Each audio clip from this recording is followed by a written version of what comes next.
Naglunsad ang United States ng panibagong airstrikes laban sa Iran matapos umanong mapatay ang dalawang miyembro ng US military sa isang Iranian attack sa Jordan habang isa pa ang nawawala. Central Command, layunin ng mga airstrike na pahinain ang kakayahan ng Iran na magbanta sa mga komersyal na barkong dumaraan sa Strait of Hormuz at gantihan ang mga puwersa ng Islamic Revolutionary Guard Corps o IRGC na pinaniniwalaang nasa likod ng pag-atake sa mga sundalong Amerikano sa Jordan.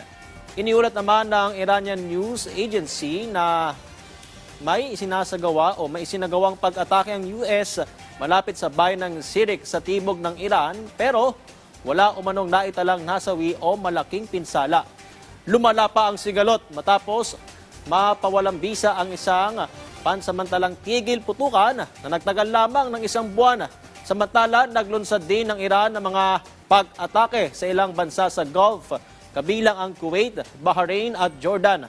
May mga ulat din na bahagi ng Saudi Arabia dahil sa banta ng missile attacks.